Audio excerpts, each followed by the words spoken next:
सरकार को धन्य कहब वर्तमान आपण देखुथिबे जे 45 टी योजना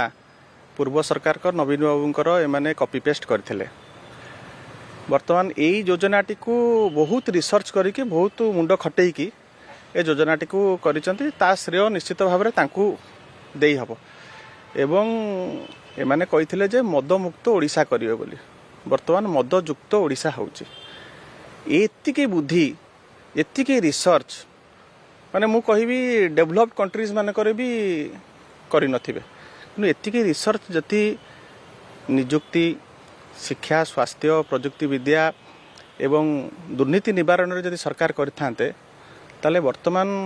जो समालोचनार सरभ्य होउचंती सरकार ताले सेतुर निश्चित भाव में से माने रक्षा पाई पारथांते। वर्तमान जो निकटरे बजेट गला धाड़ीटीए ता देहरे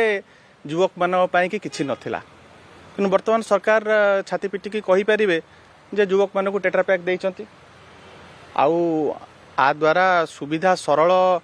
सहज उपाय रे मदर आहुरी व्यापक प्रचलन हो पारिबो। सरकार कर वर्तमान उद्देश्य होउची किपरि भाव में युवक माने पथभ्रष्ट हुंतु। जेतेबेले नवीन बाबू एआई कथा चिंता करुथिले, जेतेबेले नवीन बाबू साइबर सिक्यूरिटी कथा चिंता करुथिले, डाटा कंप्यूटिंग डाटा साइंस कथा नवीन बाबू चिंता करिकिना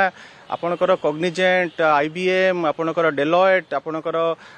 इन्फोसिस एभलिका सब संस्था को आणुथिले यंगस्टर्स मानकू ट्रेंड करथिले स्किल्ड करथिले एवं जो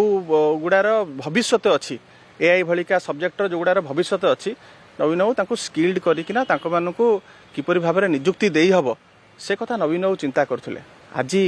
आपण देखंतु आईबीएम एबे मु देखुतिली हमर पड़ोसी राज्य को पळेला ये समस्ते जेहेतु एठी भित्तिभूमि नाही एठी जेहेतु गोटे से भलिका वातावरण नाही